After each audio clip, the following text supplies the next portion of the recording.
Formed athlete.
Hello, everyone. I don't know what happened to my camera. How are you all today? I'm gonna have to fix that. Probably. Hello, everyone, and how are you today? Hopefully, sounds are good. Hopefully, things are fine. I don't know how everything is. Welcome to the new things. I don't know. I'm lost. That's what happens. No, I think. Oh goodness, where'd you go, camera? Where did you go? I don't think. I actually genuinely don't think my camera's plugged in. I think that's the problem. I think the solution is as simple as R&D. Yep, nope, it's not plugged in. I think the solution is as simple as R&D needs to plug in his goddamn camera. Give me 1 second. Oh, goodness.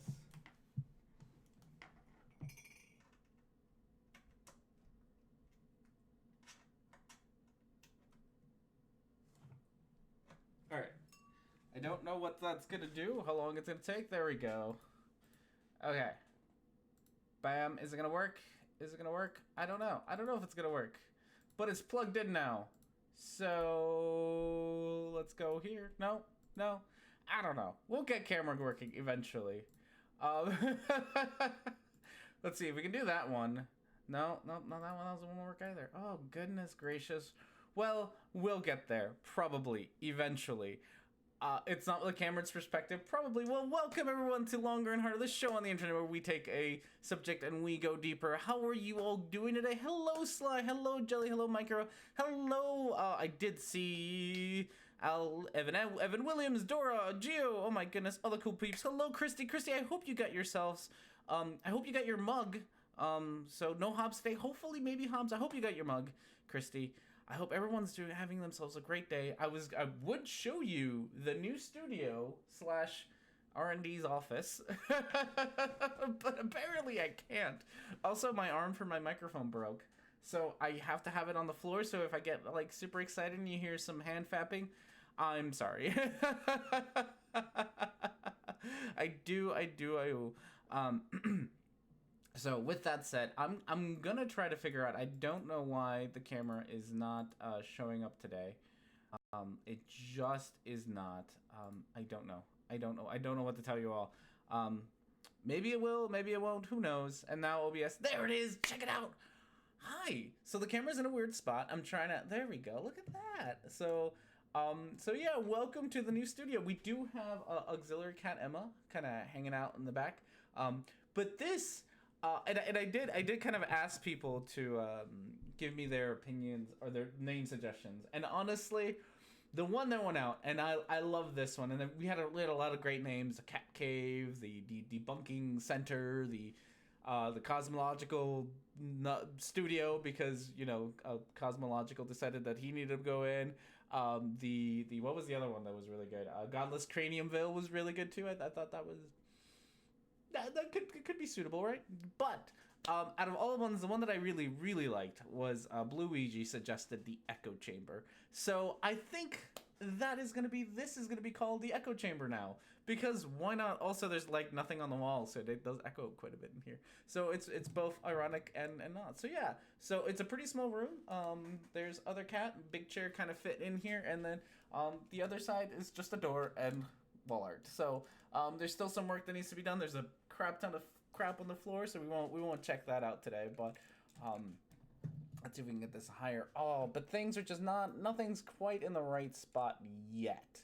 But we will get there. So for now, this is how we'll look for now. There's a big window in front of me, so I'm kind of lit up in a way, I guess. We'll have to decide how we I don't know. Yeah, there's all sorts of things. I think it should be called a manhole. See, that's another good one. I do like the manhole.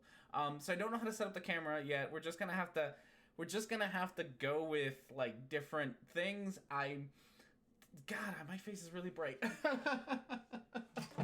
God, all the things. So let's see if we can fix that a little bit. Okay. That's a little bit better, and I look less ghost-like. So there's just a lot to figure out. Like I said, everything's just kind of in weird spots. I don't know where to put the camera. I just don't know where to do anything with anything. But there. So we'll go with this for now. The audio is still loose, so I've been experimenting, and I can turn up. I'm gonna turn up that one. Nope. Son of a. I got this. I can be a super. Okay, I'm gonna turn up the gain a little bit on my microphone, and then I'll turn up the audio a little bit. I'm still kind of like I said there. So we'll put it maybe there. You all tell me. You all tell me where you all are happy with sounds and not. You all tell me. I don't. I also don't want to like. I added a noise gate compression filter. I added a compression filter because I did notice in one of them I was kind of when I did say things, especially when I got really excited, everything kind of did wrongs. So hopefully with the compression filter, I shouldn't blow out your eardrums. So there we go. So much gooder. Awesome. We'll stick with this one. So yeah. So with all of these things, let's go with, where are we at? I already forgot how to do this. Sorry, I did not stream last weekend. So housekeeping, I did not stream last week. I'm real sorry, guys. I went out tubing, and if you don't know what tubing is, it's a thing that you do mostly in the Midwest. I never really did this on the coast, but you take an inner tube, you go down a filthy river, and you drink a whole lot, and you eat food on a river. It's disgusting and great and fantastic and so much fun. I got a nice gnarly cut on my foot from a tree branch because there's been a lot of flooding in Wisconsin, so there's just a lot of tree branches everywhere. But it was a lot of fun. And I didn't, like I said, that was a thing that I did last weekend instead of streaming. I'm real sorry that I missed out. But to make it up for you all, we got to stream today. Yay! And also, I do have an Eric Dubay video finished. It is done. It is exported. I just have to upload it. So hopefully that'll get uploaded later today. I didn't bring my beer. Son of a bitch. I am just a wreck. I might ask my wife to bring me a beer. I'm not gonna lie. I'm gonna text her to bring me a beer. So yeah, so debate video is done. It is finished. It's 109 through 119, 118, something like that. 109 to 118, I believe. So it is done. I just have to upload it, so that'll happen right after the stream. I'll upload it and I'll make it public, so you'll get the next Eric debate video. We'll stream again next week, and hopefully I'm gonna try to get a second debate video. If not, I'm gonna try to get a video on ABA. Just somebody made a video about ABA like a year ago, but I'm super late at these things. It's not super terrible, but I feel like they made enough errors, and we might talk a little bit about that for a little while. But yeah, that'll happen. And then after that, I'm going to be on a cruise. So I'm probably going to miss 1, if not 2 weeks of streaming, depending on how exhausted I am after my cruise. I am going to try to reach out to a couple of YouTubers. Hint, hint, microbloganism. I know you're busy. GeoStrebber, hint, hint, anyone else who does videos around the necks of the woods / Parkane. Who might want to help me out for like a video for that week. That would be awesome. So someone can do this. How did your rendering times change with the new computer? Should be 400% improvement, at least, probably more. Oh, so how did it change? It actually did change quite a bit. So before the new computer, we were about a 6-7 minute video because I usually do all the videos in HD. It's 60 frames per second. It would take me about an hour-ish, if not an hour and a half, to render about 7 minutes worth of video. Today, it took me a grand total of 7 minutes to render 7 minutes worth of video. It was fantastic. So it was a great improvement. I don't know what percentage of improvement that is, but it was fantastic. So it did do really well. So again, big thank you to all my patrons. Big thank you to everyone who has donated and who has helped out with super chats and whatnot. The new computer is fantastic. If you're a patron, you hopefully got a rough draft of the video last week, because I did put that up for patrons and whatnot. So things are going really well with the new computer. I am loving it. It's fantastic. So thank you so much, everyone, for helped out with that. So that was great. Okay. So with that said, we also put in we upgraded the RAM, so it's at 32 gigs instead of 8. So that got done like a week ago. So everything's running smoothly, everything's running great, and again, thank you everyone for helping out with that. Okay. So with that said, Slice Arcane, send me a you don't tweet. I'll get a hold of you, but if you could help out for a thing, that'd be great. Okay. So, with that said, where are we at? Okay, that's it for housekeeping. Housekeeping, that's what we're doing. We're still on our way to a waifu pillow, maybe? I don't know. It probably won't be a waifu pillow, I'm not gonna lie. That was mostly a joke. But I think, the next thing we are going to probably do is there's I'm pointing at my microphone, which I know you all can't see, but there's those what are they called? The shields, noise shield things for recording, because this room is very, very echoey. I don't know if you're getting a lot of reverb for you guys, but it is just really echoey. And right now, what I'm currently doing, because I am just the biggest pro in the world, is we are currently smothering the microphone with a pillow and just doing like this, and then things are less echoey, but it's also really awkward to hold here. So we might do a shield thingy for that. I actually don't know if that helps you all sound better if I put it there right now, but I also can't see the chat if I do, so I gotta remove it. Does Hangouts work? I don't know. I don't know if it does. Noise dampening foam. Yeah, so there's a couple of solutions I might do. As you can see, the walls are very barren in the new place, and so there's just a lot of, at least when I recorded last week, there was a whole lot of echo, and I wasn't happy with it. I'm getting better there. So yeah. Okay, so with that said, we will. What are we going to turn off? We're going to turn off housekeeping. We do have beer of the week. I don't have it, so maybe I'll try to see if I can get my wife to bring me my beer. So let's do that and be super lazy, so I don't have to like awkwardly leave. So let's text here. What should we text my? Okay. Can you please bring me my beer? I'm gonna be nice. There we go. See if my wife brings me my beer. Grow moss on the wall. That would be a good one too. Okay. So with that said, this is the beer of the week today. Is we have a Dancing Man Wheat by New Glarus Brewing Company. I believe this is going to be our last New Glarus beer. Till next year or the next time I go. Oh, she's got the cats on her, or a cat on her. I'm assuming she's got Hobbs on her because other cat's back here. So okay, I'll go get it in a second. This is probably gonna be our last New Glarus beer until the next time I go to Wisconsin. The only 3 beers I have left are the Spotted Cow, which I have like a case left of it. But besides that, I think this is gonna be it till the next time. So it's a Bavarian style Hefeweizen from New Glarus Brewing Company in New Glarus, Wisconsin. If you go anywhere in Wisconsin, try to go get yourself some New Glarus. It is fantastic beer all around. So if you dream of wheat, this brew will get your toes tapping. Since 1995, we have brewed Bavarian style wheat beers exclusively for the same great state that grows the malts of our own Wisconsin wheat. In the world full of posers, this is a true Hefeweizen, naturally 100% bottled, fermented, and hazy. Expect this beer to cascade effervescent into your glass. This rich, spicy clove and cinnamon notes will greet your nose, while the sweet fruit and wheat kisses your lips. Lick the foam from your mouth and admit sometimes you just gotta get up and dance. All right. Yeah, Hefeweizen bitches. That's an overdue one. All right, good. So I'm glad we'll get there. So, well, what I'll do, I don't know if it's gonna taste any good. I have to go get it. So that I don't leave you here just wondering what the fuck to do with yourselves. Here is our video menu, and I gotta get what's his face? I gotta get Cloudbot here to do his thing. So let's get that set up, because I am super professional all the time. Nope. Go back. Log in. Oh no, I'm forgetting how to log into things. YouTube, there we go.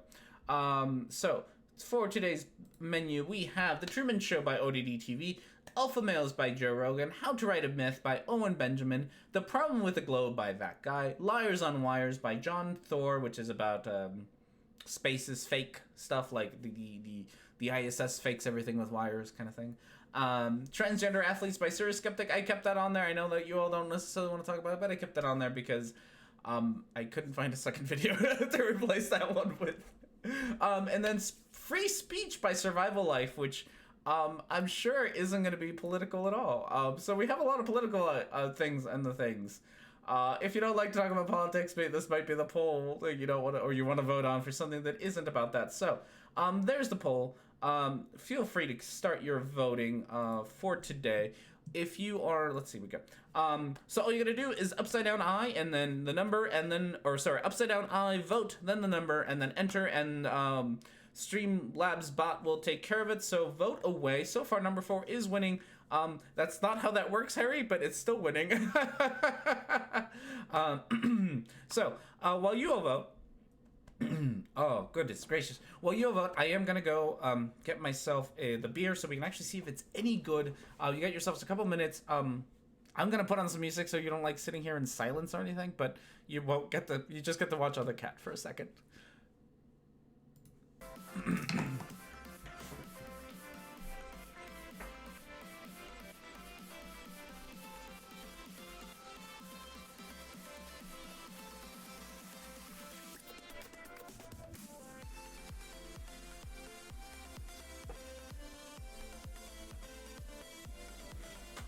Alright, we did get our beer, so we're all set to go.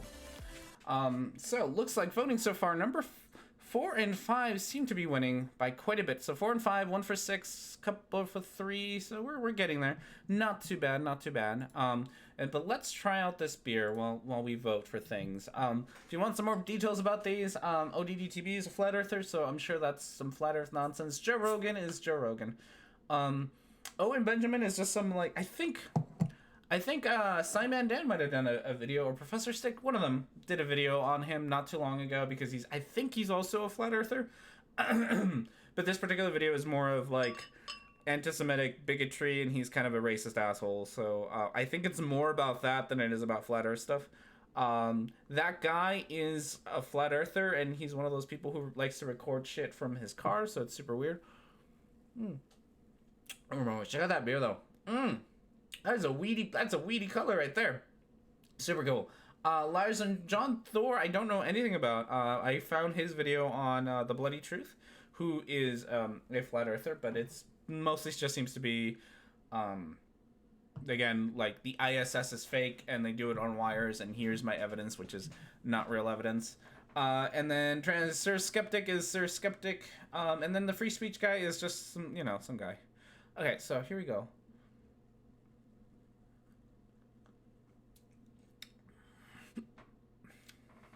I don't know about that. I gotta say, you, Geo. This is entirely speaking directly at you, GeoStrummer. You tell me that Heffenweisens are really good. I don't know if it's really good. Like, it's not bad beer. This isn't a bad beer. It's definitely citrusy. It's just not that good. I'm not gonna lie. This isn't. I don't know. I don't know if I like it. I don't know. What have you done already? I don't know what I've done. It's just, worry not. You'll be hooked in 20 minutes. Okay, well, we got 2 beers to go through because that's all I bought. So on the bright side, if I don't like it, I only have 1 more beer to drink. On the less than bright side is, I am just not. So far, I'm not liking it as much as I thought I would. So we'll have to see that. I just need to find my harpoon. I don't know.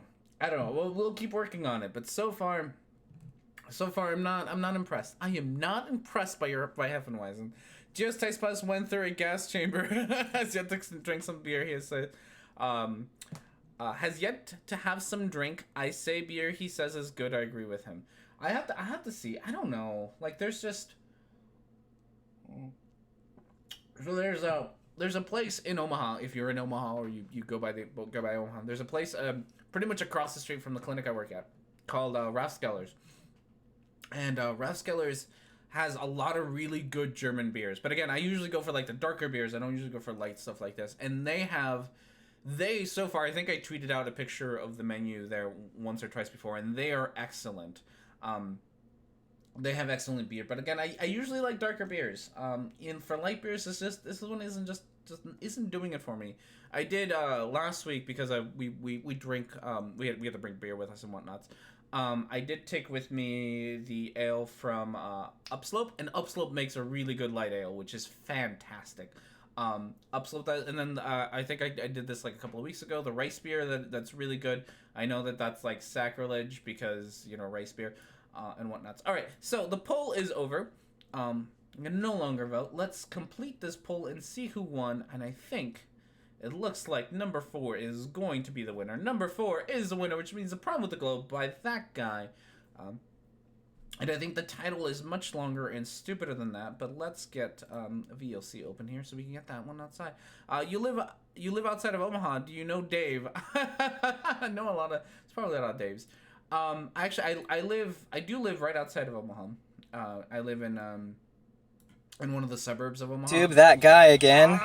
Sorry, God, you are fucking loud, that guy. Sorry about that. Sorry about everyone else's ears. That hurt mine. I do live right outside of Omaha in like one of the suburbs of Omaha, because it's, you know, Omaha's a city, so it does have suburbs and whatnots. So yeah, but otherwise, you know, I just say I live in Omaha because that's how cities work. Okay. Sorry about everyone's ears. This is that guy. So the whole name of the video is explaining another gigantic flaw in the globe model by, and this is that guy. Hi, that guy. Why do people? I really like people. I don't know if anyone here does this. People who record videos in your car. Why do you do it? Why do you record videos in your car? I just don't understand. I don't understand why.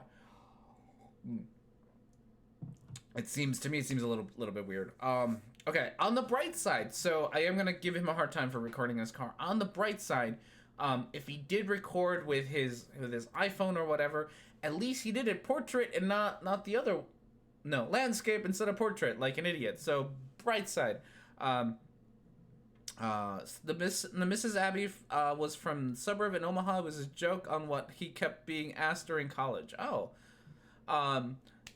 so his mom doesn't find out, probably. Is he vaping? Is that what he's got in his ear? Is that a vaping wand? Whatever they are. Don't flurf and drive. It's true that friends don't let friends flurf and drive.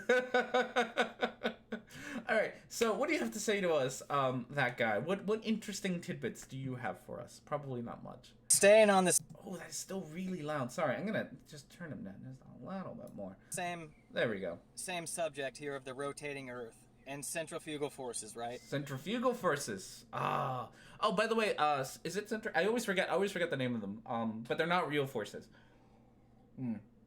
What are they called? Fictitious forces. They're not actual forces. They're just results of other forces. So they're fictitious and they seem like they're a real force, but they're not a real force.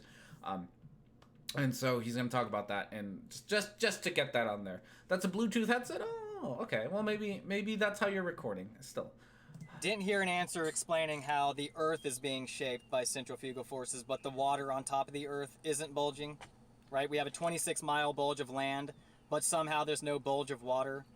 Yes, there is. That's what tides are. There. There's your explanation. That's what tides are. So yeah, I mean, there is a bulge. What are you talking about? I don't know. I'm okay. Oh my goodness. I mean, all forces except the three boil down to other forces. I mean, you're right. What are the three? The strong, the weak, and gravitational forces? Or like the three forces? Tides come in, times come out. Can't explain that. Therefore, the Earth is flat. Speaking of it, this is actually a very good video because today debates the debate video that you all get to watch today. He talks about gravity, or his misunderstanding of gravity. So this is kind of appropriate that we get to watch this because it's a fluffer thing to not understand gravity. Strong, weak, electromagnetic, and gravitational. That's 4. Somebody said 3.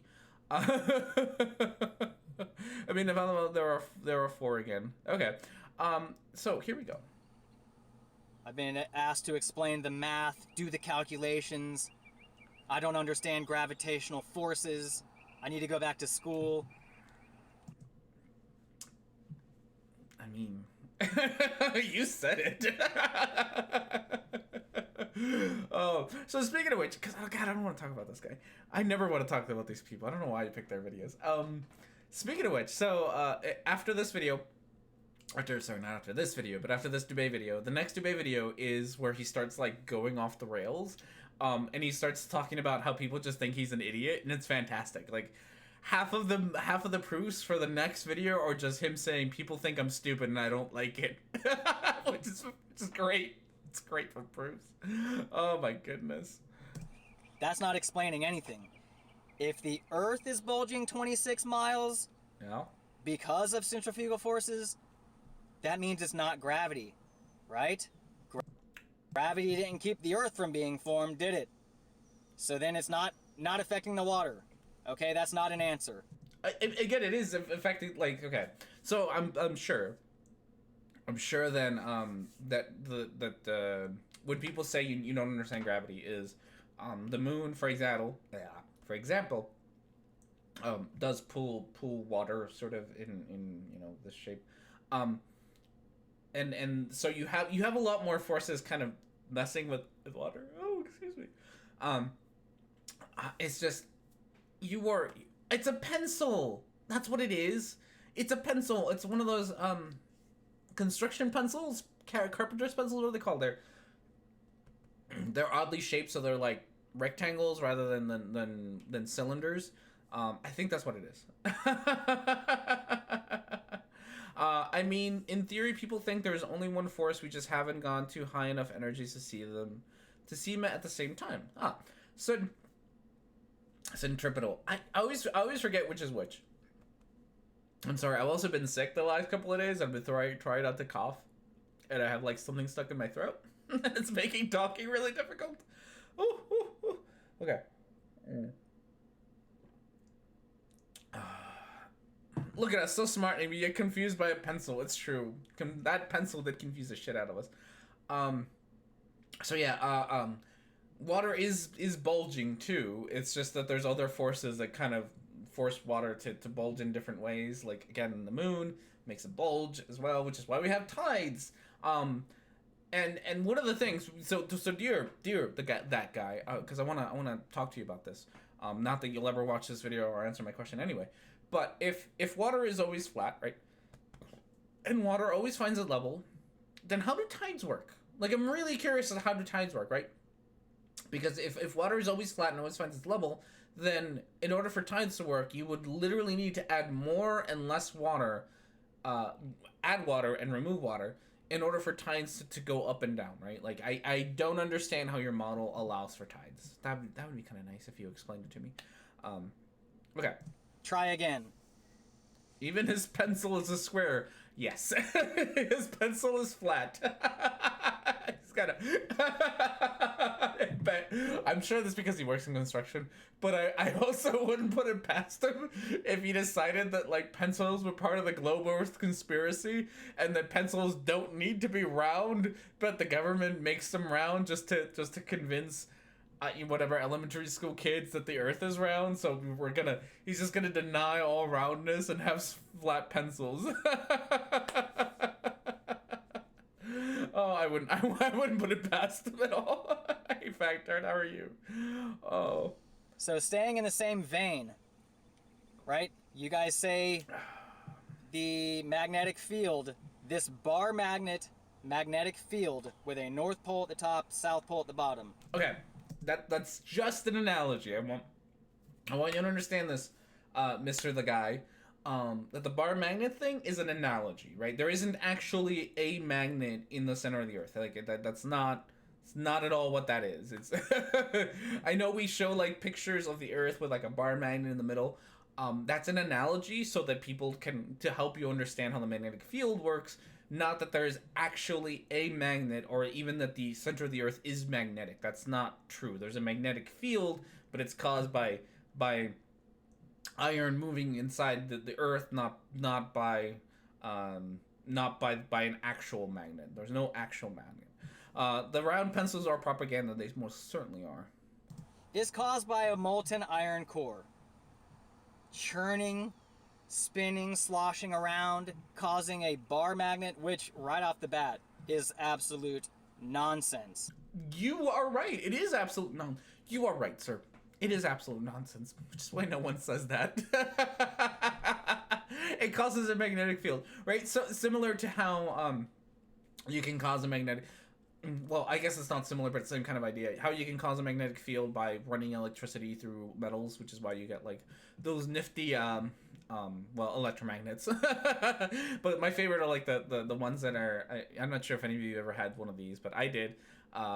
like the screwdrivers, which have like a little battery in them, and you can turn them off to make them like magnetic, and then you can like hold on to screws and stuff, and you don't have to like finagle with them. Those are neat. I used to have one of those. Those were fun. So yeah, kind of like that, where it's not actually a magnet, but you can have a magnetic field without the thing actually being a magnet. A ferrous magnet, I suppose. Okay. So with that said, Right off the bat, molten iron cannot be magnetized, people. Cannot create magnetism, cannot be magnetized. Look up Curie point. see, and this is why I started off with the Earth's center is not an actual magnet, Mister the Guy. It has a magnetic field, and excuse me, the flow of iron is what creates a magnetic field. It does not actually make the Earth, the center, magnetic, right? Like the center isn't a magnet. It is the Riley argument. It is that. It like yes, you are right. Really hot iron is not magnetic, but that's not what anyone is saying besides you. So you're wrong, and that's where we're at. Curie. The point. He's right, but he's also very wrong. It's true. You are right. You're just right for the wrong reasons. Point at which a magnetized piece of metal loses its magnetism because of heat. Molten iron cannot be magnetized. You are correct, sir. Spot on. You're still an idiot, but you are right. That's not how that works. I mean, you're right. That is how that works. But again, no one is saying that that the Earth, the core is magnetic. We are saying that the iron moving around in the core creates a magnetic field. In the same way that you can make electromagnets with metals, but that the metal itself isn't going to become magnetic. And once you take away the electric field, the magnetic field goes away too. I forget the exact science of how electromagnets work, but run a current through something metal, it becomes magnetic.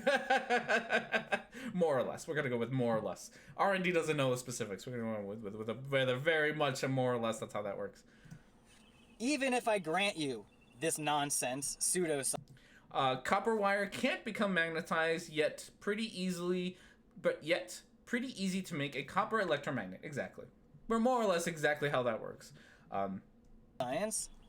How is it that the center of the Earth is churning and spinning because of the rotating Earth, but the water on top isn't? I mean, it is.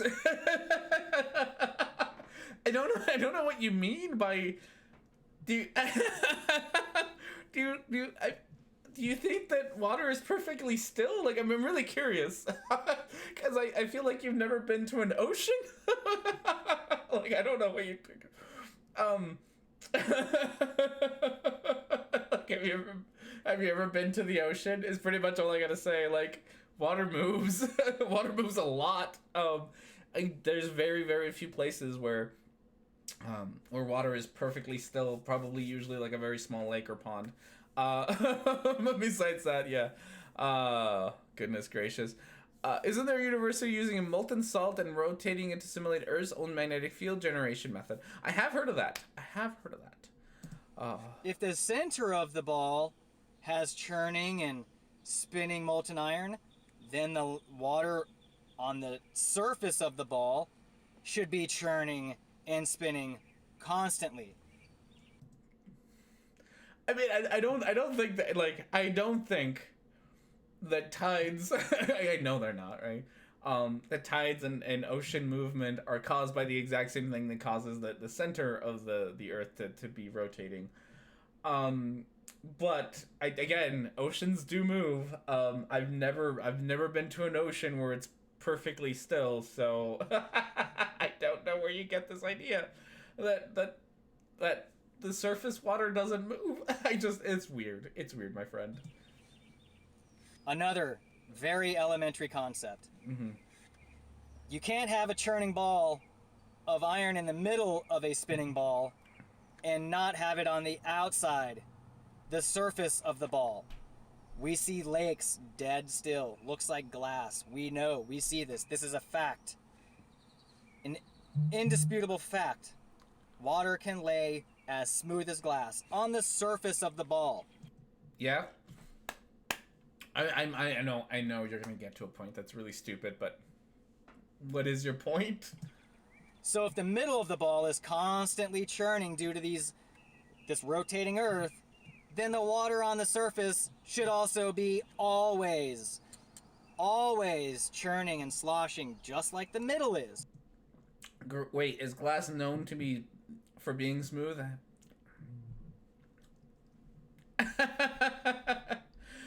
Yeah, and it can have currents below the surface still. Yeah, I don't like. I don't think this guy has like. I know that there's, lakes and small ponds that can be like still, right? Like, or at least they look fairly still. And just like so many other things, and because somebody pointed out, the surface can be nice and still, but all the stuff underneath can still have a current, and the surface can be perfectly still. And again, oceans aren't perfectly still, so I don't like you have very few examples of like you think that just because the things underneath are moving that everything else needs to be like constantly shaking, which is weird, or moving, which is a weird thing to say, and I don't know why you think that that's the way it should be, besides the fact that you think that that's the way it should be. It's, you're in a car. Let's do this as a car analogy. Why not, right? You're in a car, right? And specifically with the more modern cars, which have a nice smooth ride. The inside of your car, like all the bits inside, are rotating extremely fast. And there's a lot of motion. Like, I'm not, if I don't know if you've ever opened up your car, Mr. the Man. But if you ever open up your car, and you turn on the engine and you see it like go, like it shakes and it rattles and everything moves, and yet you can sit inside of the car, and the car is going to be perfectly smooth. Just because one part of something is moving does not mean that the whole thing needs to move as well, right? Like you just kind of assume that those two need to be correlated. And just to make things worse, we do see motion on the surface of the Earth. It's not like all water on the surface of the Earth is perfectly still. So you might potentially, in an alternative dimension of time and space, have an argument if we never saw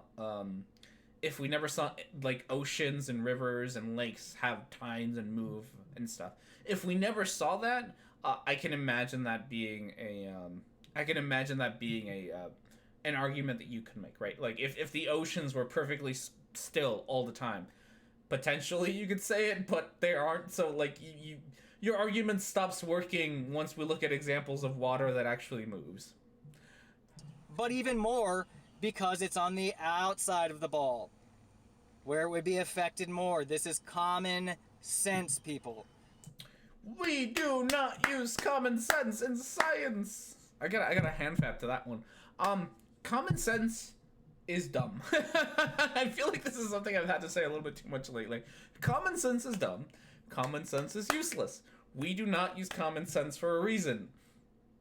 It doesn't work. It really doesn't work at all. For the most part. So we don't use common sense, especially not in science. In science, common sense will get you the wrong answer a lot of the time. So we don't use it, and that's fine. This is why we have science. Science is better than common sense. Common sense gets us a lot of really weird nonsense. Common sense does not exist. It's mostly wrong. Sure. I would say that common sense does exist in the fact that people think that they have common sense. Like people think that they know things they know things that they think are just like whatever, indisputably right. Like they just know it. Like I think it exists in that way. I do like Micro's comment here. It's neither common nor sense. Yeah, common sense isn't common. Different people. It's your basic intuition is what common sense is, and it's usually wrong. So one of the things is, well, it's not usually wrong. I take it back. It's usually right, but when it comes to very specific things. So we are creatures that evolved in a three-dimensional world where we're kind of grounded, and things are relatively close to us. That's how we evolved. So we're really good at making like predictions and kind of understanding things in that level, right? So things that are kind of on the ground, relatively close to us, we're really good at that. And it works for us for the most part, right? For the most part, it works, and that's the problem. For the most part, we can manage navigating the world around us, and so we think that because we can manage getting from point A to point B without, getting run over or dying, that means that we are really good at always coming up with the right answer just by our senses. But we are not. We are terrible at it. We are the worst at it, which is why we have science, right? Science does not take common sense. Science does not accept common sense, and there's a good reason for that. And that's because what we think is correct, what we just sort of intuit to be correct, isn't always correct. So we use science to do it instead. Those who extrapolate from incomplete data. Yes, there are two kinds of people. Those who extrapolate from incomplete data and those who ruin jokes. In neuropsych, no two people learn the same on common sense exams, and know that even same specific spots in the brain, though most of it is lizard brain whispering from the frontal lobe. Yep. So, more or less, Christy Abbey has more or less what I said. Like, there's a part of your brain that we have evolved to be on a relatively fairly big flat surface. Not that the Earth is flat, but and we're really good at intuiting a lot of the things that happen to us on a daily basis, right? We're really good at that, but it just starts falling apart when we try to figure out the bigger things, which is why people do think and thought for a very long time that the Earth is flat. Because if you just use common sense, right, if you just rely on like this looks like this, from the ground this looks like this, it makes sense in like a common sense kind of way. Yeah, it makes sense that the Earth is flat. But if you actually try to do anything past that, it falls apart. That's pretty much it. People confuse common sense with what should be called common knowledge. I could see that, I guess. So it's just, yeah, don't use common sense or anything. If you ever have to make an argument about common senses or using your common sense, you've probably done something wrong somewhere. You should never ever have to rely on common sense as this. If you've gone down that route, you'd fucked up somewhere, and you need to stop. You need to go back. Should be called a fish brain. I could see that. My last comment section is full of cognitive dissonance, just slammed full of it. I am 100% sure you have no idea what cognitive dissonance is. Deflections. Let's talk about gas pressure. Let's ignore the context of the video and go back to gas pressure and act like I know what I'm talking about. You guys don't understand gas pressure. You guys just skip over that. Okay. It's gone. Forget it. Let's stay on subject here. Okay. Right? Let's not deflect. Let's not start talking dumb shit again. Explain how a ball can have a liquid inside churning about, but on the surface we can have it smooth as glass. Again, not smooth. Again, not smooth as glass. Again, look at your car. How come your car engine spins, whatever, 4 or 5? No, probably more higher, right? What are we at? 7,000 RPMs, right? You have a thing. You have a big hunk of metal that's spinning at 7,000 RPMs, and yet your car is, not twirling and flying all over the place. Explain that, my friend. Hello, Luke. How are you? And then that's just one example, but how come oceans are stirring? And I understand that these two things aren't connected, right? Like the spinning of the core of the Earth is not connected to why oceans have tides and all that nonsense. I understand that. But that is your argument. Your argument is that the surface is perfectly smooth, and yet I can point to oceans and even lakes that have tides. Like, lakes have tides. If you ever go to any of the Great Lakes, you will see waves. They're pathetic little waves because it's on an ocean, but they have waves, and they like there's you have a few examples of the surface of water being relatively smooth, right? Um, and they do exist. We've all seen pictures. What's that one picture? There's like a bridge over a lake or a surface, and uh, the surface of the water is so smooth that it looks like a circle. That's neat. That's a great picture, but you have very few examples of that compared to all the churning of water that is actually going on the surface of the earth. So you can't, you have like 2-3 examples, and then you're saying, oh, these 2-3 examples is what we always see on the surface of the earth, which you don't, and that's a lie, and you're wrong. No churning, no waves. It can't happen. Again, except for oceans and lakes. A lot of ponds also have waves, or if you go to a pond, you'll see kind of the water go up and down. It's yeah. That's more or less what I gotta say. I'm just repeating myself at this point. There is no explanation, okay? It's either you understand this, or you don't. Okay. So I'd love to hear another attempt at explaining this nonsense. Then we can maybe go into how a bar magnet can be formed by a spherical ball of molten iron. Okay. Again, one. It's not a bar magnet. It's just not. I know. I understand where you think this comes from. I genuinely do, because we often show when we're talking about magnetic fields, we'll often show the Earth, and then we'll show like a bar magnet in the middle with the South Pole on the north and the North Pole on the south, if we're smart about it, but sometimes we're not. And then this is an analogy. This is not actually what happens at all.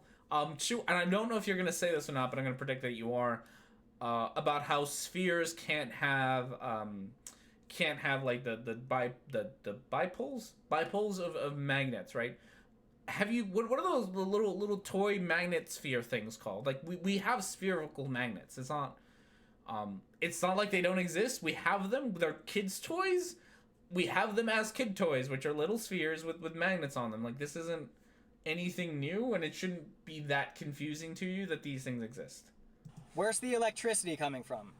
To have magnetism, you need electricity. Dipoles, not bipoles. Thank you. I got balls of magnets. Where does the electricity come from?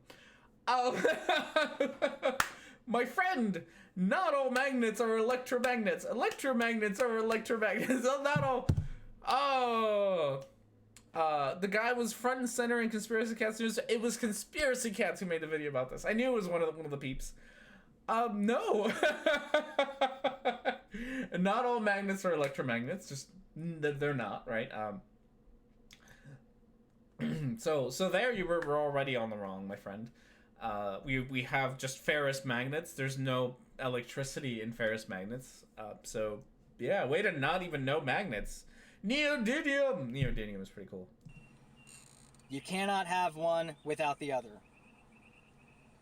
Electromagnetism needs electricity. I mean, yes. You're right. Electromagnets need electricity. But it's almost like there's more than one way to make a magnet.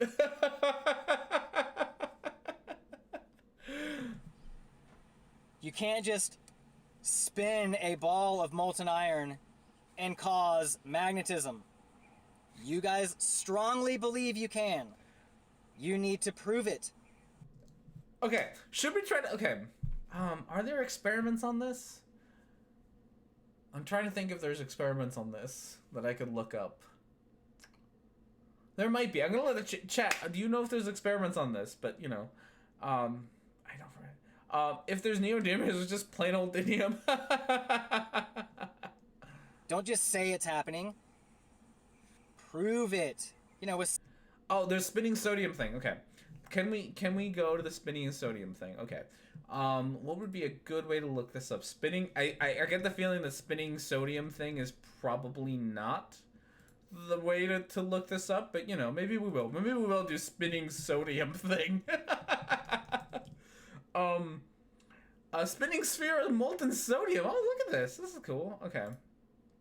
Thermometry is kind of a key safety diagnostic to make sure that we're well controlled. Thermometry. Oh, this is neat. What, if it gets too hot, you're in trouble, or? Sodium. Okay, so let's read the thing that is on here. Apparently, spinning sodium thing actually does work. An experiment on how turbulent convection in Earth's core makes a magnetic field. Get a free audiobook, whatever. Okay, so we can watch some of this. Can we skip ahead to a part where we actually see a magnetic field? Here's a probably a neat explanation, my friend. From the core in turbulent convection currents. Mm-hmm. Now add to this the fact that the Earth is rotating. The rotation causes those convection currents to spiral around and okay. Experiment time though. That's what I want to see. Direction can be up to 10 times larger than the fields we apply. So we actually have lots of gain, even though we not yet have a closed loop dynamo. So why is it important to Earth's magnetic? Veritasium has one. I'm sure that if we went and actually read on things, we could. Spinning sphere molten videos. Science News seems to have it. So honestly, just look up spinning sodium thing or whatever I looked up. Look up that. There you go. There's the dynamo experiment. There you go. Molten sodium. There, done. Bam. I'm glad that we were able to just like show you that right off the bat. There you go, my friend. We got there. Science might be something you should do, right? Might be something you guys should attempt to do. Yeah. You guys are gonna say a molten ball of iron in the center of a spinning Earth can cause a bar magnet, like a straight bar magnet with a North Pole and a South Pole. You were so dumb. I'm sorry. I shouldn't laugh at you, but don't forget drinking the beer. I know. I'm out of beer. I gotta go get some more. That doesn't make a bar magnet, dummy. It really doesn't. Nobody says that. Nobody thinks that. I don't know where you get this idea besides the fact that you don't understand how illustrations work. So that's more or less what we got. Prove it. How about the couple who talked about something at dinner and found it showing up as a suggestion on Google even though they didn't search for it? You should laugh at him and like a lot. I am gonna laugh. I mean, I am. Just come on, buddy. Show me the science, because it's impossible. The flat Earth model just has magnetism at the center of Earth. Caused by what? Caused by what, my friend? I am curious. Is it gonna say it? Is it gonna say something? Let's see. Both poles, positive and negative. Just a big magnet at the center of Earth. A lot of globetards love to ask, there's no such thing as a monopole magnet, bro. The South Pole has to exist. Show me a monopole magnet. No one is talking about a monopole magnet, so halt all those comments. Magnetism is at the center of the flat Earth. How? So you're complaining that you don't like our explanation for how molten iron can create a magnetic field. You don't like it. How does your flat Earth create a magnet, right? Why is there a magnet? And more importantly, I'm really curious because science has done this. So, in case you don't know, Earth's pole switches every once in a while, and by every once in a while I mean like every few 100,000 years, million years. I forget how often. It's not very often. It's not like it's gonna happen in our lifetime, right? It flips sides, and one of the ways that we know this is we can actually look at rocks. And geology can show where the poles have switched in the past. So we have evidence that the poles have switched, which makes me wonder if you have a giant just ferrous magnet, right? Let's just pretend the middle of the Earth is just a giant ferrous magnet, which I think is what you think it is. It's a little dumb, but whatever. How come your giant ferrous magnet has changed sides all the time? We are actually quite close to a pole jump, are we really? Ooh, fun times. I'm really curious as to how your ferrous magnet has switched poles constantly. That'd be nice. Considering it takes thousands of years, it can happen in a human lifetime. It can't happen in a yeah. It's even possible we already are experiencing the pole jump right now. Is it really? I had to look some of this up, but my point still stands. If you, I'm really curious as to what you're gonna say about the poles jumping, since I mean it'll probably happen again within, at least not within my lifetime, but within humanity's lifetime. We'll be able to see it, and what are you gonna say at that point? Your compass is attracted to that magnetism. Perfectly explained.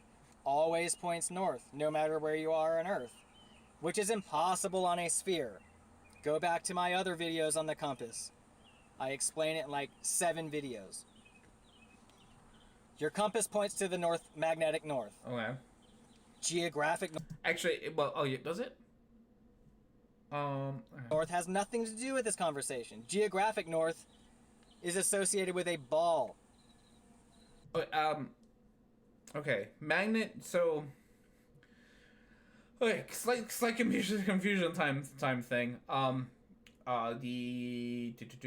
The North Pole, the North Pole, the geographical North Pole is the South Magnetic Pole, and the South Pole is the North Magnetic Pole. So your compass, the North needle always points to the north, which is kind of just to clarify what this idiot is saying. There's one magnetic north. That's where your compass points. Look at my video on aligning with a bar magnet. It's just aligning with the magnetic field. It's aligning magnetic field. Go look at my video. Yeah. It's not. I really don't want. I might have to, but I really don't want to go look at your video. I proved that outright. If it were a north and south pole, your compass would flip when you go to the equator. You would have to use the south pole for navigation in the south. Why? Now I do want to look at your video. Why? I'm really curious. Huh. Unfortunately for the ball earthers out there, your compass still points north. The only spot. There is one place your compass points on Earth, not 2. It's that simple. So okay. So my dear friend, the guy, what was that? Because I say just, but it was like 2 months ago. I did a video on Dubay said more or less the same thing you were saying. And what were those compasses called? So you can actually you can take no opposite poles attract you, idiot. That's yeah. So you can actually measure Earth's magnetic field, right? We have equipment sensitive enough to do that. One of the fun things about this, which I'm really curious as how you would explain, is if you take one of these. So because Earth's magnetic field kind of starts in the middle of the Earth, and then there's kind of the big gap. There are places on Earth where the Earth's magnetic field, like the field itself, points kind of down, like straight down.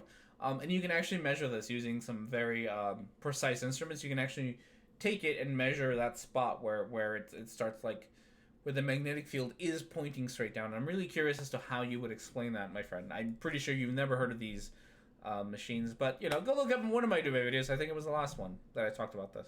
There is one place your compass points, and it always points there, no matter what. So how are you going to tell me there's 2?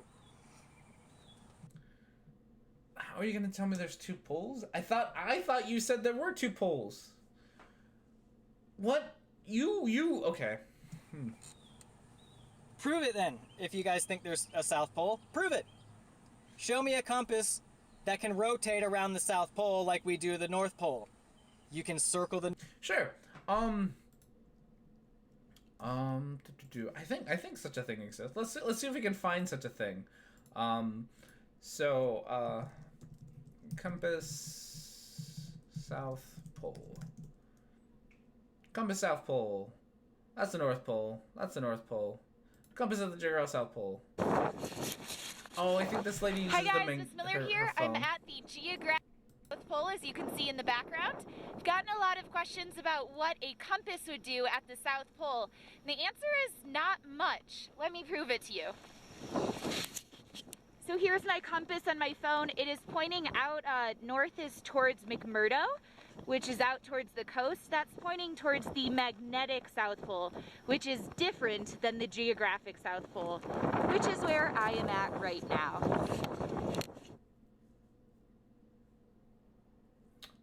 Didn't quite show what I wanted it to.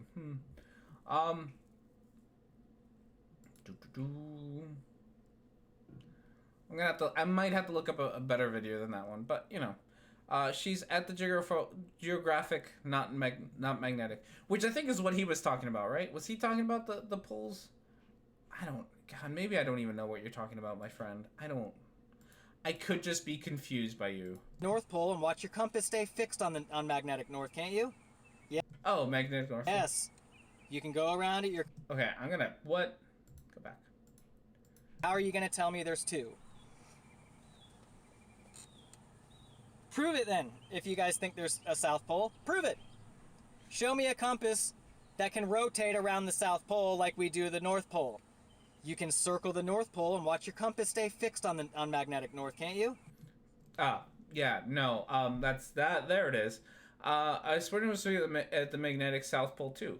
It should. I don't know. Maybe I gotta go find Geistview to do this for us. And take an actual a compass, not a digital one, because I'm pretty sure that flat earthers won't accept a digital one. But it should do the same thing. Yes. You can go around it, your compass will stay fixed on north, right? That means south is every direction away from it. That's for another video. I'm going on a tangent here.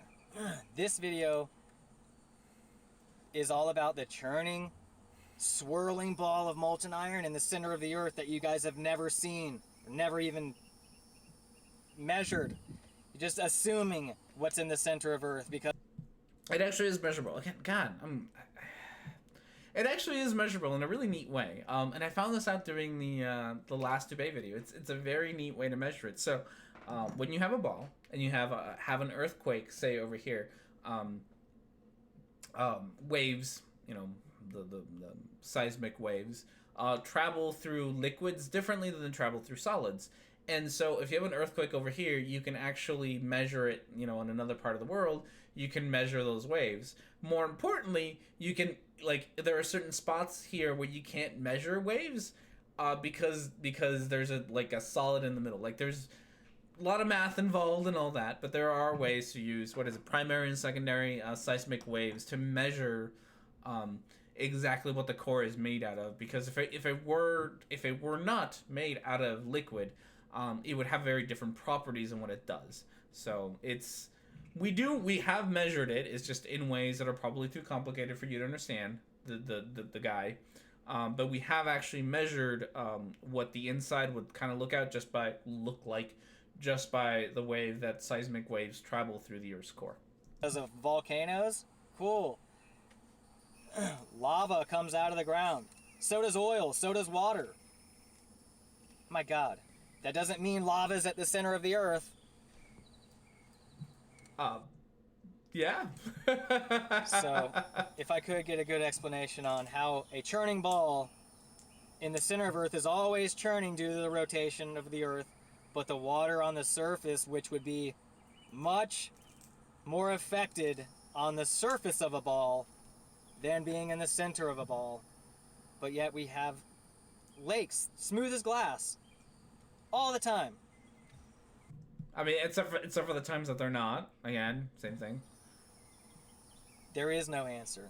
Like I said before, there is no answer. You either understand this or you're suffering from cognitive dissonance, because this is a very simple concept, just like the last one. If the Earth is being formed by centrifugal forces causing a 26-mile bulge at the equator, then the water would be causing, or the centrifugal forces would be causing the water to bulge much more, because water moves easier than land. Anyways, till next time, I'm out. Start thinking. Well, that was fun. No, magma is closer to the center of the Earth. It becomes lava when it comes out of the surface. I don't think he understands much of what he said. To be completely honest, I don't think he knows what he said, and that's okay. That's okay, my friend. All right, we finished the video, and we're only like halfway done through the show because we are going to try to go 3 hours. So, with that said, we are going to be sexist assholes and get ourselves some boobs for making our way through one of them, and then we'll get to vote again, I suppose. Oh right, fun for a strange definition. It is a very strange definition. Let's see if we can pick a number between 1 and 36, if is that where we're at? That is what we're at. Let's see if we can pick one of those.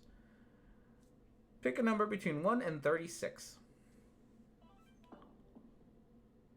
13. 13. Have I consumed my beer yet? I have. I need to go get another one. Fetch the cat. Other cat is sitting back there. You can hang out with her for a little while. Cognitive Dissonance is a fine podcast. I do love Cognitive Dissonance. I started listening to them like way when they were early on. They are so much fun. All right, there's our boobs for now. We're gonna take a little bit of a break. And then we will be back. I'll put up the video menu again. We can pick some other another video to watch, and then we'll go on from there. So with that said, enjoy some copyright-free music and enjoy some fan art. We will be right back with a brand new beer and some more video nonsense to watch.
right, everyone, and we're back. I know we still have this guy on the screen, but we don't want him anymore. Go away. We are back. I did read a couple. So, what is my opinion on the beer now that I've consumed half a bottle? I don't. No, it hasn't gotten better. It has not gotten better, Gio. I would still give it like a 5. Yeah, 5 out of 10, I think, which isn't bad, right? Like, do I have my beer scale? I don't have my beer scale set up. 5, like, it's not bad. I don't think it's a bad beer by any stretch of the imagination. Is it a bad beer? It's just not a good beer either. Like, it's a 5. It'll suffice if it was between this and a PBR. I would definitely drink this. It's just, it has very few flavor. Like, it tastes citrus. Like, this definitely tastes like citrus. And that's it. And citrus is just not a flavor. But I don't know. It's just, I've had better light beers. And I'll keep looking for more German beers. I don't think they're all garbage, just most of them. And this is why I'll never be allowed into Germany. Alright, with that said, here, Rheinbayer would probably be more R&D beer, I think. Okay, let's open, I will open that link, for later, so I'll have it open. And then, the next time around, the next time I get a chance, I will try to find one of those. Woo! I know that I need a new beer for next week anyway, so we'll give it a try. Okay, with that said, here is our poll for now. We have The Truman Show by ODD TV, Alpha Males by Joe Rogan, How to Write a Myth by Owen Benjamin, Liars on Wires by John Thor, Transgender Assless by Cyrus Skeptic, and Free Speech by Survival Life. If you vote for number 4, you are wasting your vote. I did see, look at Belgian beer, sir. They have some nice ones. Okay. Looked at smoked beer since that's what it means. I will look. Oh, smoked beers. Okay, I will. I did see that Christy Abbey wanted me to talk about Cirrus. I could. So we have one vote for number 4. Dora. I think you voted for number 4. Because we have one vote for it. But with that said, I do still want to make a video about Cirrus's video. It's not the most egregious thing in the world. I'm gonna start there. Like, I know that I've been hammering on about this, about transgender stuff for a while. Transgenders and athletes. It's not like I'm trying to spend a whole lot of time talking about it. It's just that everyone else seems to be saying a lot of stupid shit about it on the internet. So it's been kind of a thing to talk about, right? It's just, it just gets, and I know that some of you don't like it. I'm sorry. The whole channel is about talking about stupid shit on the internet, and if you say stupid shit on the internet, I'm probably going to talk about it. It's just how that goes. As far as that goes, I don't think Cirrus is the worst offender in the world. I just think he's trying to do trying to go down the, what's it called? The centrist middle ground, and I don't like it. I think it's more harmful than good. So that's just my opinion in the matter. I will probably get around to actually making a video about it soonish, as soon as I get to writing things. So with that said, what can I do while we're here? I'm gonna show myself. So if you enjoy what I do and whatnot, you feel free to become a patron. Do Upside Down Eye patron, and you can become a patron. I also take super chat. Super chat gets you boobs, and that's always wonderful. We really don't have much of a goal that we're going towards right now, but waifu pillow, why not? To be honest, he is taking extra center positions that are right wing, but I'm a centristing. He's very. I mean, Sirius very much so takes a center position. Like, it's very much so a center position. I think, like so many things, the problem with center positions, especially here, especially when it comes to like civil rights, is that there is no center position when it comes to civil rights. There is no, between being able to own slaves and not being able to own slaves, there isn't a middle bit, right? Like, civil rights are like that. Civil rights are not something that you can have a middle ground on, right? There isn't a middle ground between segregation and not segregation, being inclusive. there isn't a middle ground. So that happens a lot, and Cirrus is taking a centrist position on something that doesn't have a centrist position. There is no centrist position for civil rights. There just isn't. And this is one of those places. There isn't a centrist position for it that doesn't include things like separate but equal, which isn't cool. Like, there's, separate but equal is not equal. That's not how equality works. And so a lot of my problems with Cirrus is that center position, which I don't. He also I have a lot of issues with the Cirrus, which is a shame because I used to really like Cirrus. I really did. I when he first started his channel, I supported him. I thought he was great. I don't necessarily think he's a bad person, but I really did support him, and now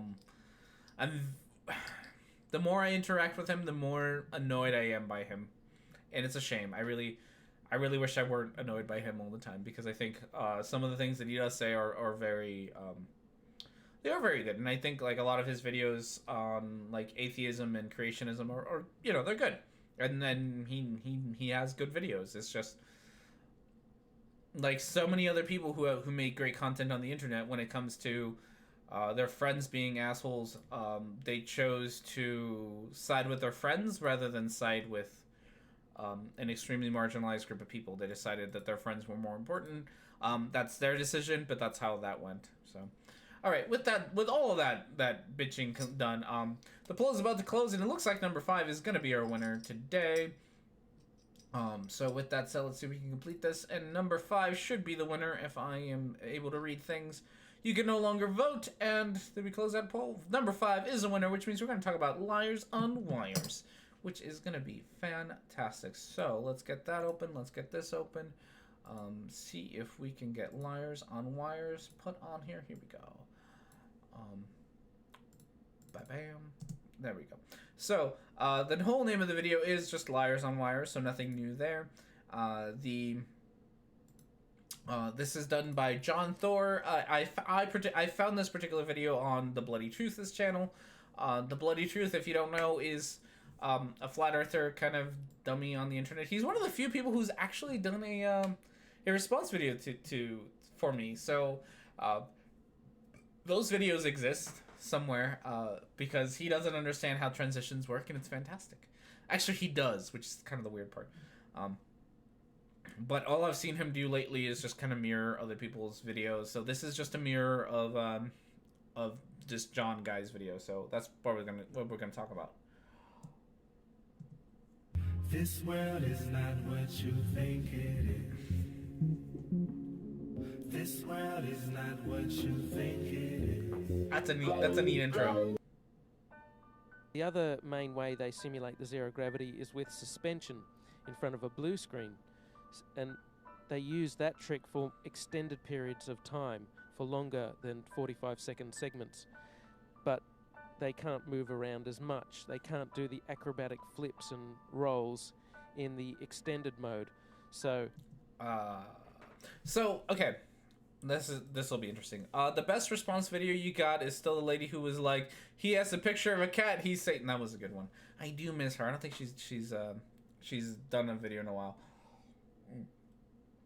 Okay, so one of the fun things about wire removal is, one, it's not that easy.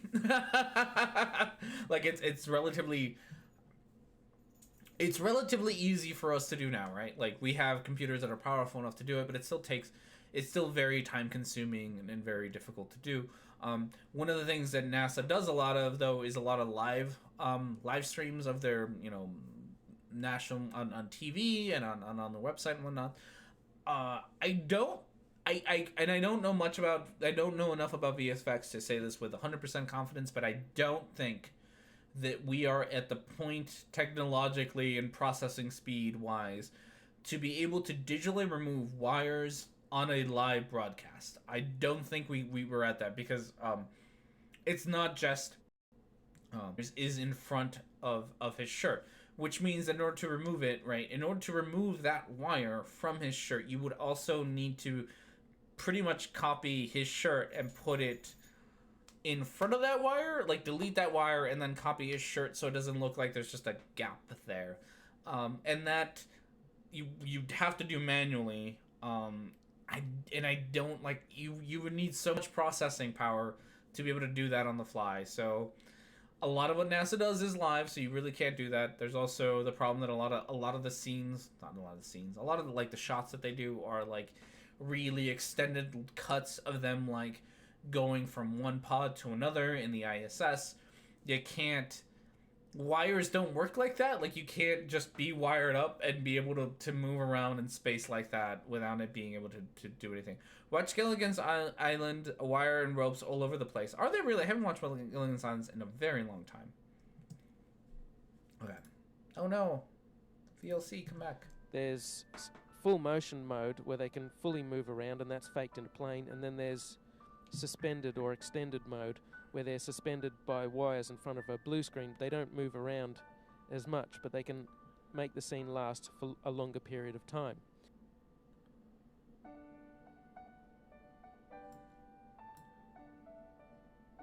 Yep.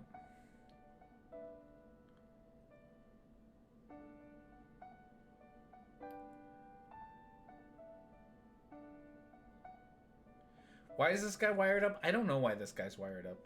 I think this is legitimately just meant to be a demonstration. Like, this is how you remove wires, or this is an example, but I don't think they're actually being used for anything. Alright, so this is really fun.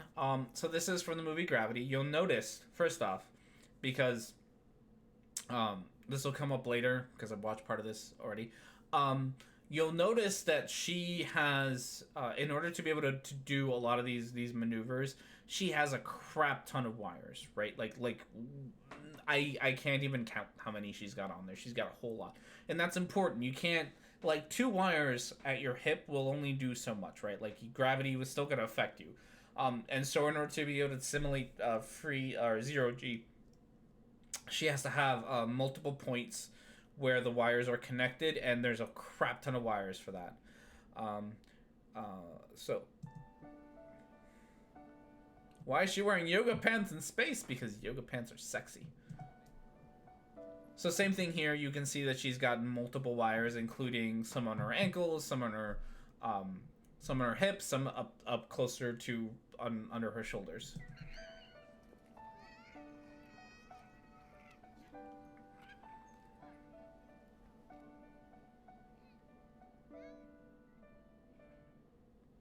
In this scene, Chris Hadfield bends down in order to adjust something, and you can see on the back of his shirt a couple of upticks on either side where you would expect wires to come in on either side of that harness in order to support it.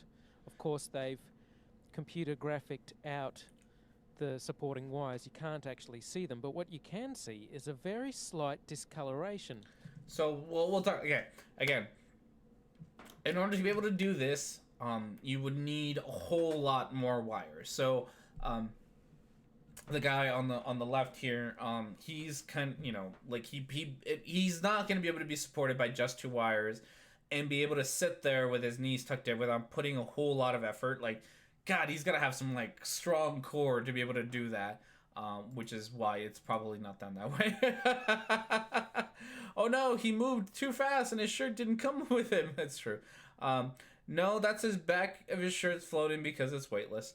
Yeah, so there's, again, there you need a whole lot more wires. This, I think, is also a live, like a live thing going on, and like I said,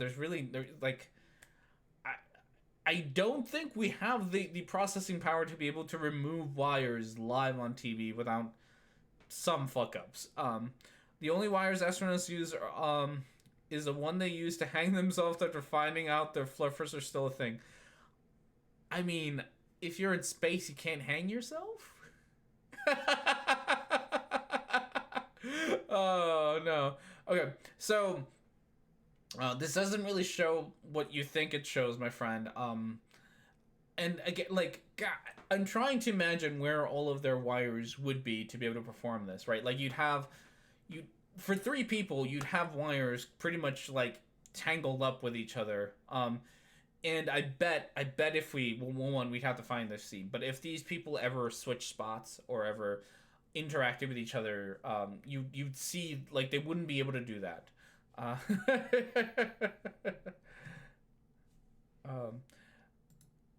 Where it's slightly lighter and then it goes slightly darker. What? And No. that's strange. That shows a couple of things. First of all, it shows that this isn't live from space. They're often portraying that this is live. Of course, these things are fully choreographed and edited in advance to make sure that there's nothing too obvious that you can see that gives away that this is a suspension in front of a blue screen hoax. So, like so many other conspiracies, my friend, if in order to do this, right, if you're going to pretend like this is all done, this isn't done live, this is pre-recorded, right? The amount of people that needed to be involved in this would be insane, right? Because it's one thing to have a bunch of astronauts be like, hey, do us a favor, stand in front of this blue screen or green screen or whatever. And it's probably, by the way, it's probably a green screen, Mr. Friend. It's probably a green screen, not a blue screen, because if it were a blue screen, their shirt colors wouldn't. The shirts are blue. You don't want to use a blue screen with people wearing blue, right? So it's probably a green screen. And so it's probably a green screen. And then besides that, so you'd have all the astronauts involved, and then you'd have a whole slew of a production team on Earth, right? You'd have whatever National Geographic, everybody who was involved in that would have to know that this has to be faked, because you're asking them to pretend like this is happening live. So the anchors, you have to talk to them and be like, hey, we're gonna pretend that this is live, but it's not really live. So you have to talk to them about that, and then you have to talk to the production team, you know, the cameramen and all that, and be like, hey, we're gonna record this as if it's live, but it's not gonna be. Please don't say anything to the public. Hint, hint. Here's a big check for this. Like, I that's a lot of people to get involved in this hoax that are surprisingly silent about it. The other thing it shows is that this is not raw footage coming to us. This is edited stuff. This is supposed to be a legitimate space program. This is supposed to be the International Space Station, and we should be able to see whatever's going on. But they edit things because the whole thing is edited. In one extended mode scene, Chris Hadfield on the right is going back. He's going back, and then he just stops. That's an odd motion. You would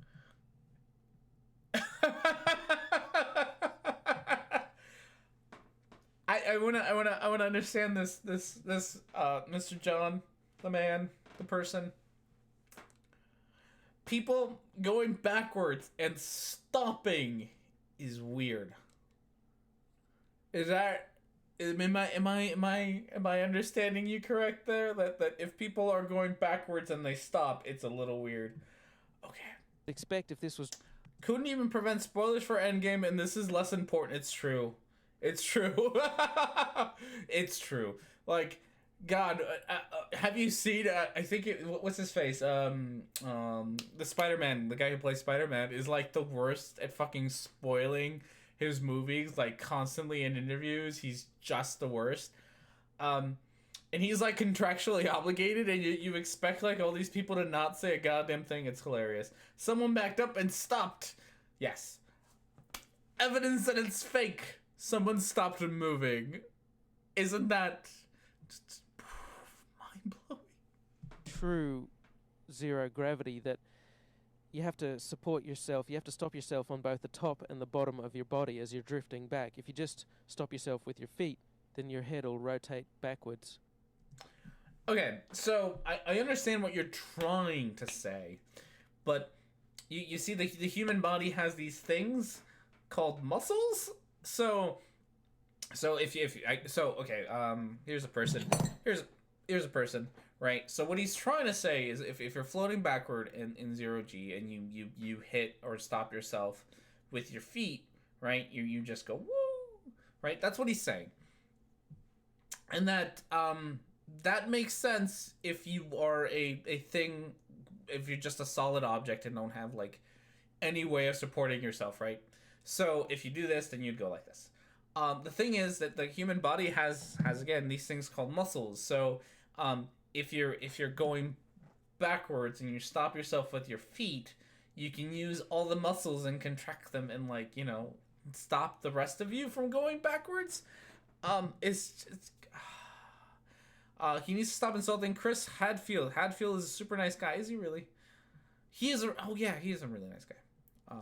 Conversely, if you just hang on at the top with your hands, then your feet will still keep moving. You have to support yourself at both the top and the bottom of your body. But his hands, Chris Hadfield's hands, aren't touching anything. He just goes back and then he stops. And that's odd. You can see a sort of a harness sticking through the t-shirt of Chris Hadfield. Those are wrinkles. Guys, this guy's shirt is wrinkled, therefore the space is fake. This guy's shirt is wrinkled, therefore it's fake. It's a harness that's around the waist. That's how they're supported. Also notice that Chris Hadfield has the habit of bringing his knees up. That's because his stomach muscles aren't as strong. He doesn't have as much midriff strength as some of the others who are able to elongate their body and make the hoax look a bit more realistic. He's constantly bringing his knees up because he's not as strong as the others. Okay, I wanna understand your stupid logic here. So the other ones, right? So if we're gonna pretend, and let's look at this little frame here. If we're gonna pretend that we're floating in space, the guy who is holding his whole weight on his stomach, right, isn't using his feet to touch the ground or hold on to anything else. He's not as strong as the people whose feet are probably touching the ground and using that as support. Right? That's what you think. And the guy in the middle has a suspicious bulge. Occasionally, though, the others bring their knees up too. Notice that in the extended scenes, which seems to be done in front of a blue screen, like if you have a look at this guy going back towards the screen, there's some strange shadows there. Look like they're CGI'd in. Using computer graphics, they edit out the supporting wires and edit in these rotating floating objects. They always seem very concerned with the object. Chris Hadfield looks at it very closely. You don't want the object getting too far out of control, because if it starts bouncing off the cabin in a weird way or goes back to the blue screen, it could ruin the whole illusion. So then how do you make this object fly? Okay, time has come. I'm already longer than I should have been. Heart and stuff. Oh, thank you, Christy. I hope you got your mug. You never answered. I hope you did. Maybe next time I'll talk about Cirrus. Maybe I'll make a whole video on it, but thank you. Probably because it's floating around and their legs are tucked in some uncomfortable. I'm really curious about how this floating object thing is made. Like, how do you make a floating object that you interact with the same way that Chris is interacting with it? And why you should be concerned with it. Like, so if it's on wires, right? Like, if it's on wires, how do you even do... I'm just confuzzled. How do you even... I'm gonna go back. How do you even make this thing, right? Because there's this orange ball thing. So, like, the guy is grabbing it, right? Which means that... Computer like, graphics, the way that he's grabbing it, and then... the supporting wires and edit in... And then it floats these away. Rotating floating objects. They always seem very concerned with the object. Chris Hadfield looks at it very closely. You don't want the object getting too far out of control, because if it starts bouncing off the cabin in a weird way or goes back to the blue screen, it could ruin the whole illusion. What? Okay. As you can see, I'll float, Mark is floating, and so it really takes a lot of effort to learn how to control that. When I set things down on the ground, you can let it go and it sits there. What are you talking about?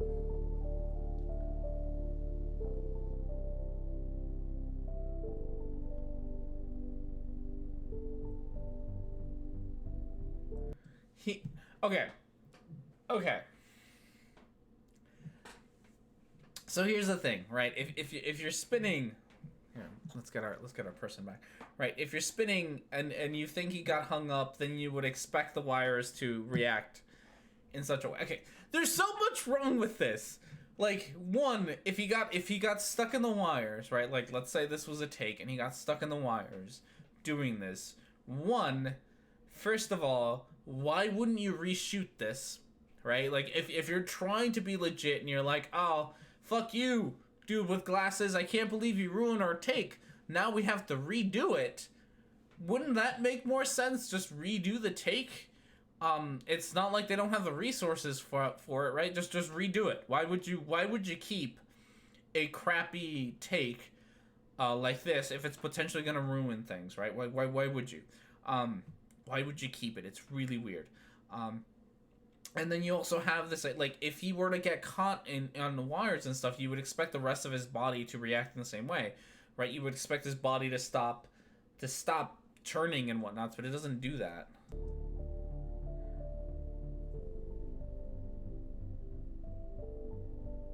We're gonna see more of this. False facts are the conspirators, of course. Yeah, I know. And so we think, just like at home, you have your lights on the ceiling, so that is up. But then you can do this, like Randy's doing right now. It looks like for him, that he's standing up. So there's really no sense of direction other than maybe the writing on the walls and the lights that we have. So all of those movements, right? If you're gonna, let's go back because this actually really debunks what the hell you're saying.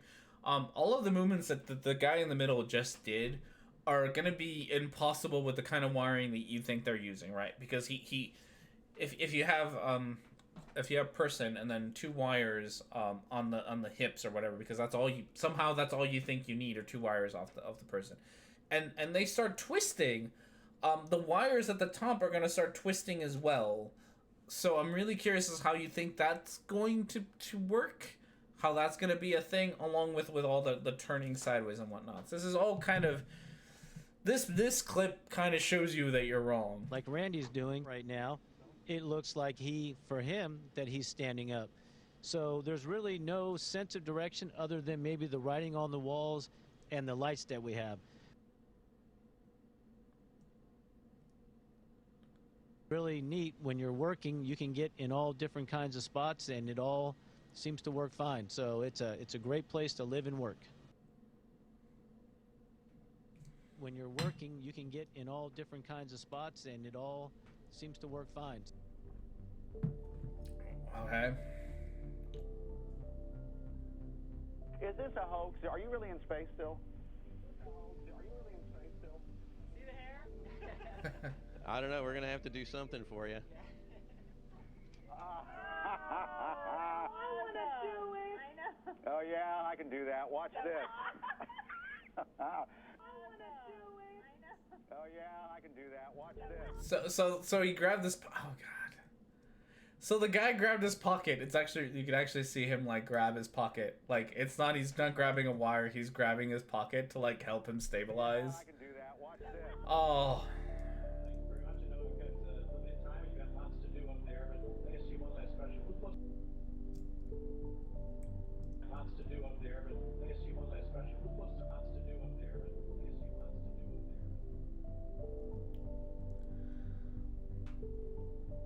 Oh my goodness, this is too much.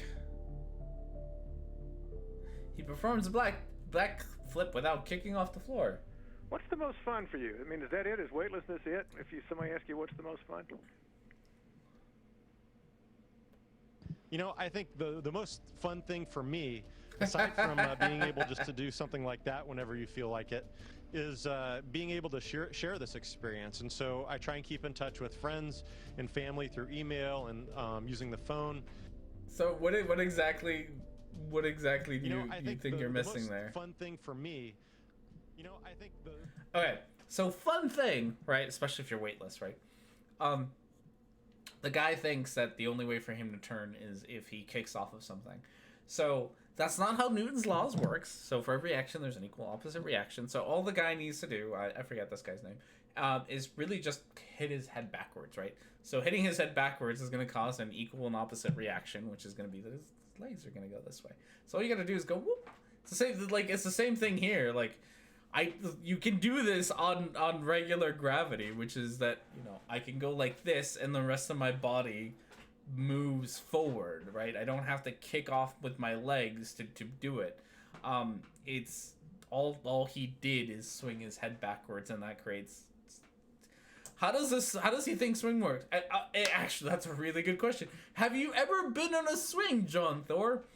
Because you know, if you ever been on a swing, you tuck your legs in when you're going backwards, and then you push them forward when you want to get higher, and you end up gaining height when you do that. That's pretty much what's going on here. Is he doesn't have, you don't have to actually kick off of anything. If you really wanted to on a swing, you can get yourself going without touching the ground. You can just start swinging your legs back and forth, and eventually you'll start to gain height. You don't need to kick off of something. That's not how physics works. The most fun thing for me. Yeah, that's not that weird any more than it's weird to start a swing and kick your leg forward and go, you know, and kick your legs back. That's it.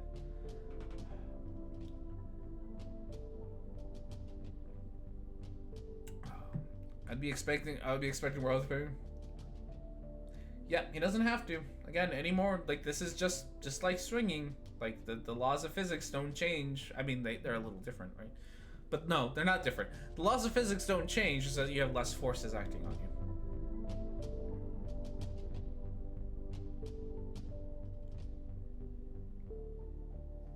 Which you designed in a certain way to have it actually, the screen direction's flopped, right? Yes, yeah. It's on wires, but it's all upside down, and then the camera does a sort of rotational move that makes everything else look. It's sort of, we found like even little tricks like flopping images or things like that, or putting a camera upside down or things like that could do a ton, because really help sell it. Because the intent actually is to sort of confuse the viewer enough in terms of directionality, because that's sort of what space does. There they actually aren't on any wires at all. They're just sort of moving, kind of acting like that. But the set has been clocked and turned around, right? So that it's, again, you know, you're disoriented. You get away with it for just that brief scene. Plus, so how do the wires work? I'm really curious. Like, just watching the wires connected to the microphone there, you can see them not. So wires, because I have some, right. So if you take wires, even if they're tangled up, right, and in gravity, you'll see that they dangle in one direction, which is, for me, down. Even if I were to flip this upside down, it would mean that they would dangle up, right? Like, so if I were to flip my camera, which actually I probably can, right? So let's pretend we do what they want us to do. Not what I want to do. Let's grab my camera. Where are you at, camera? Okay. So let's grab the camera real quick, and we're just going to flip it upside down for a second, right? So we're going to grab the camera. Where are you? Transform. Bam.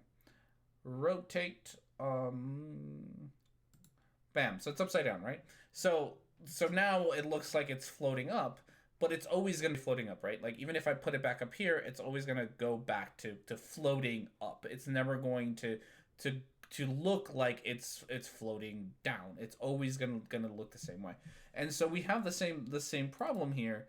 Whereas if that's really what we're doing, let's see if I can retransform this. If you look at the wires that they are using, or the wires to the microphone, they are very clearly not going in just one direction. They are going in every direction. With an object. So look at the wires, right? Right now they look like they're going, whatever, in the up direction. The film canisters, right? And things, you know. But then as soon as they hit top, they start going back towards the down direction. How, right? If all of this is just happening because of because of the camera position, and they're not doing anything else with that, there's no way for that wire to go up and then go back down again. Dude, just wires have wires on them. They must be. Yeah.